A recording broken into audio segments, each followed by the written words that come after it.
सच्चा प्यार। निलय को अभी तक वर्क फ्रॉम होम की अनुमति नहीं मिली थी, जबकि रिया घर से ही काम कर रही थी। सुबह जाते जाते फिर निलय रिया से लड़ाई करके गया था। उसका कहना था कि रिया का घर पर रहना या ना रहना बराबर ही है, क्योंकि वो घर पर रहकर भी कुछ काम नहीं करती। जबकि रिया का कहना था कि निलय को उसके काम से फुर्सत मिले तो उसे समझ में आएगा कि रिया घर के लिए क्या क्या करती है। दोनों की सुबह सुबह हुई लड़ाई से दोनों का ही मन खराब हो गया था। रिया और निलय ने 8 महीने पहले लव मैरिज की थी, अपने घर वालों की मर्जी के खिलाफ जाकर।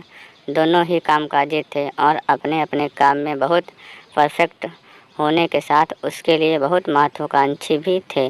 दोनों ऑफिस की एक मीटिंग के दौरान ही मिले थे और आज जिस बात के लिए दोनों लड़ रहे थे वही बात इन दोनों को उस समय एक दूसरे के नज़दीक लाई थी, जो था दोनों का अपने काम के प्रति प्यार और जुनून। दोनों पहले फ़ोन पर बात करते थे, फिर धीरे धीरे मिलने लगे। साल भर लव रिलेशन में रहने के बाद दोनों ने शादी करने का निर्णय लिया। घर वालों को मंजूर नहीं था तो दोनों ने कोर्ट में रजिस्टर करके शादी कर ली और एक हो गए। शुरू के 2 महीने तो सब ठीक था, दोनों एक दूसरे को और एक दूसरे के काम को रिस्पेक्ट देते थे। लेकिन जब दोनों को प्रमोशन मिल गया तो दोनों की दुनिया बदल गई। क्योंकि दोनों बहुत महत्वाकांक्षी थे, दोनों ने अपने प्रमोशन को साथ में सेलिब्रेट किया। लेकिन मुसीबत तब हुई जब निलय सुबह की और रिया दोपहर की शिफ्ट में काम करने लगे। दोनों का मिलना भी दूभर हो गया था। एक नए रिश्ते में जहां समय सबसे ज़्यादा महत्वपूर्ण था, दोनों के पास अब वही नहीं था। दोनों अपने काम को लेकर इतने सजग थे कि दोनों एक दूसरे से दूर कब हो गए इसका उन्हें भी ख्याल नहीं आया। जब निलय काम पर जाता तो रिया नहीं उठती, क्योंकि वो देर रात तक काम करके आती थी, और जब रिया चली जाती तो निलय घर आता था और वो रिया के घर आने से पहले ही सो जाता था, क्योंकि उसे सुबह जल्दी उठना होता। दोनों की ज़िंदगी काम के बीच सिमट सी गई थी। नई नई शादी के रोमांस जैसा उनकी शादी में कुछ नहीं बचा था। उनकी बातें रोज़ लड़ाई पर ख़त्म हो जाती। दोनों एक दूसरे की बुराई के अलावा कुछ नहीं नज़र आ रहा था। दोनों तलाक लेने तक की सोच चुके थे और एक दूसरे का चेहरा भी नहीं देखना चाह रहे थे।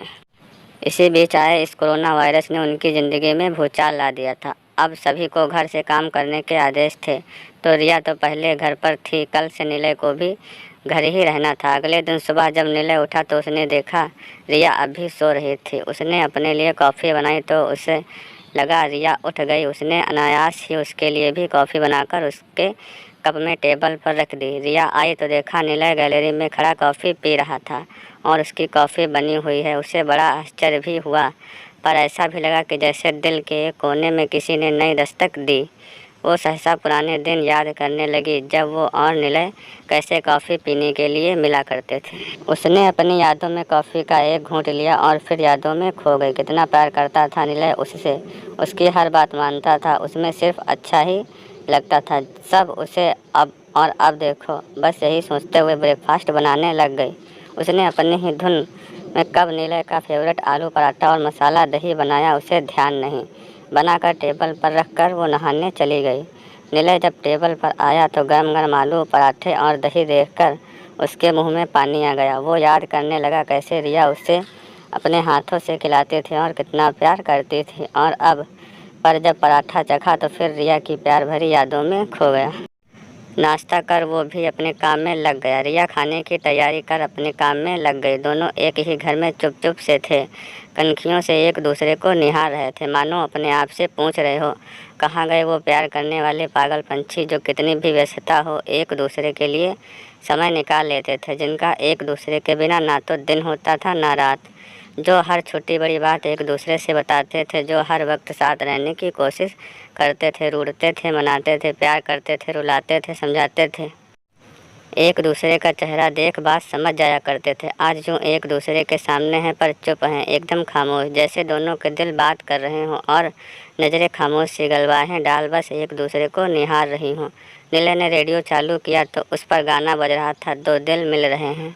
दोनों एक दूसरे को घूर रहे थे। शायद अब शब्दों की जगह नज़रों में शिकायत हो रही थी, मानो रिया निलय से कह रही थी, कहाँ गया मुझे बेइंतहा चाहने वाला निलय। और निलय कह रहा हो यही तो है, तुमने ठीक से देखा ही नहीं। गाने के बोल दोनों की बातें कह रहे थे, जैसा है इधर का नज़ारा वैसा ही उधर का समा।